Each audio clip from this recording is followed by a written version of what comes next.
Bismillahirrahmanirrahim. Assalamualaikum warahmatullahi wabarakatuh. Saya Anissa Rama Aulia dari Prodi Pendidikan Bahasa Arab semester 3 Universitas Kiai Haji Abdul Wahab Hasbullah Jombang. Saya akan menjelaskan nahwu tentang tabi. Nah, tabi adalah kata yang mengikuti hukum atau keadaan kata sebelumnya, baik dari sisi i'rabnya, i'rab rafa, nasab, jer, dan jazm. Dan yang termasuk kategori tabi itu ada 4.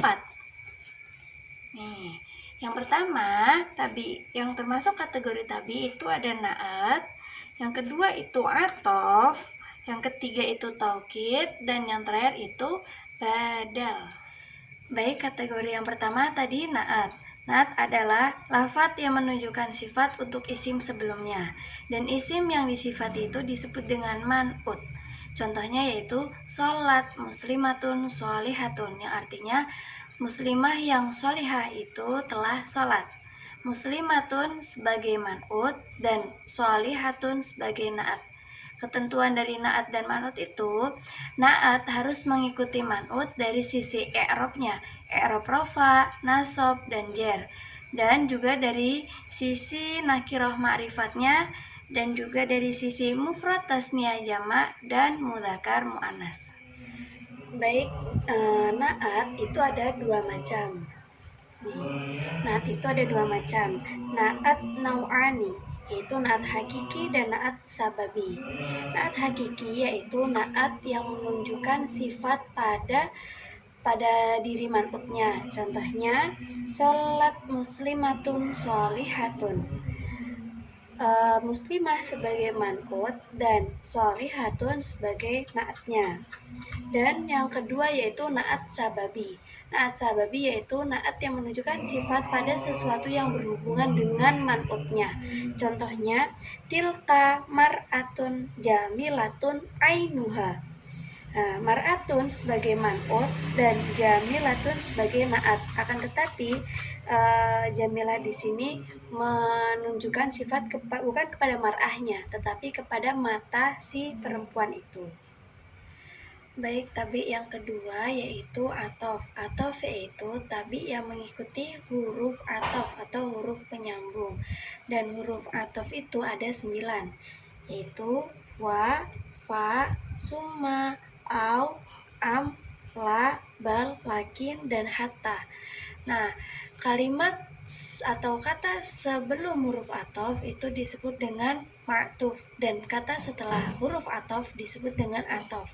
Contoh dari atof yaitu khud kitaban au kolaman.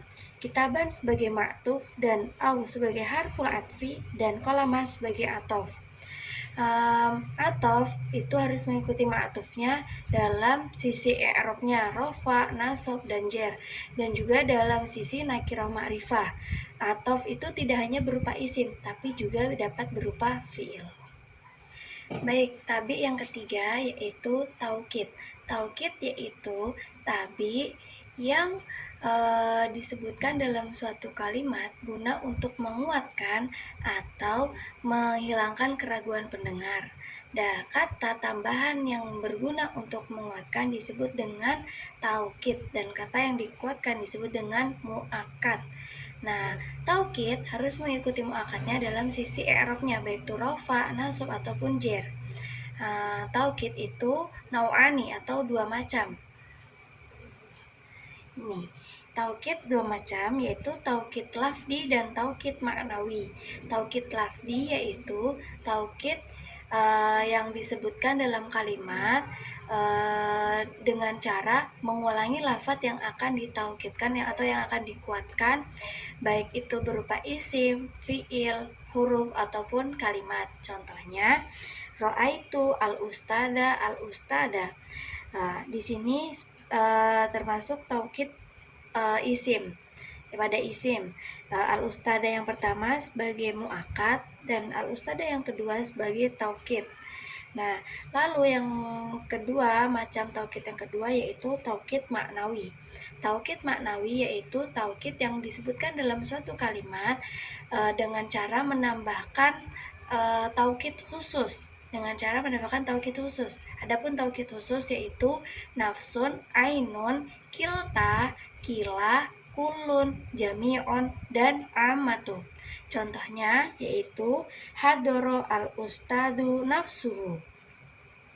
Al-ustadu sebagai muakkad dan nafsuhu sebagai al-ustadu al-ustadu sebagai muakkad dan nafsuhu sebagai taukid. Dan kategori tabi yang keempat yaitu badal. Nah, badal itu tabi yang disebutkan dalam suatu kalimat guna untuk mewakili kata sebelumnya baik secara keseluruhan ataupun hanya sebagian. Dan kata yang mewakili atau yang menggantikan itu disebut dengan badal, dan kata yang digantikan disebut dengan mubadal minhu. Badal harus mengikuti mubadal minhunya dari sisi i'rabnya, rofa, nasab maupun jer. Nah, badal itu terdapat 4 macam. Yang pertama, badal mutobik. Yang kedua, badal ba'du min kulli. Yang ketiga, badal istimal. Dan yang keempat, badal al-mubayan. Macam badal yang pertama yaitu badal mutobik. Badal mutobik yaitu badal yang menggantikan mubdal minhunya secara utuh. Contohnya, koma al-ustadu Saifullah. Nah, al-ustad itu telah berdiri. Siapa yang berdiri? Yaitu Ustadz Saifullah. Nah, al-ustad sebagai mubdal minhu dan Saifullah sebagai badal. Dan badal yang kedua yaitu badal ba'du min kulli, yaitu badal yang mewakilkan atau menggantikan mubdal minhunya itu hanya sebagian atau anggota dari mubdal minhunya yang digantikan oleh badal. Contohnya, in hadamal baitu jidaruhu, telah roboh rumah itu. Yang roboh bukan rumah tapi hanya dindingnya saja. Jadi al-bait sebagai mubdal minhu dan jidaruhu sebagai badal. Nah, macam badal yang ketiga yaitu badal istimal. Badal istimal yaitu badal yang mewakilkan sebagian dari sifat mubdal minhunya. Jadi yang digantikan itu sifatnya, sifat dari mubdal minhu. Contohnya, dha'fu al-misbahu nuruhu. Nah, lampu itu lemah. Apa yang lemah? Yaitu cahayanya. Nah, al-misbah sebagai mubdal minhu dan nuru sebagai badal. Nur itu salah satu sifat dari si al-misbah. Baik, yang keempat yaitu badal mubayan.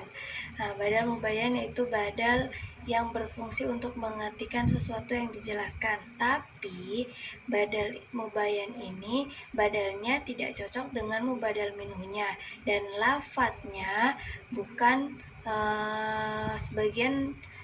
sebagian dari mubdal minhunya dan juga bukan sifat dari mubdal minhunya. Badal ini sangat jarang digunakan. Nah, contoh dari badal mubayan itu contohnya asyrabu al-qahwata al-ma'ah, yang artinya saya telah minum kopi, minum air. Nah, jadi al-ma'ah seakan-akan menggantikan al-qahwah. Jadi kesimpulannya yaitu tabi selalu mengikuti apa yang diikutinya, dan kategori tabi itu ada 4. Yang pertama na'at, yang kedua atof, yang ketiga taukid, dan yang keempat itu badal. Nah, hanya ini yang bisa saya jelaskan. Kurang lebihnya mohon maaf. Akhirul kalam. Wassalamualaikum warahmatullahi wabarakatuh.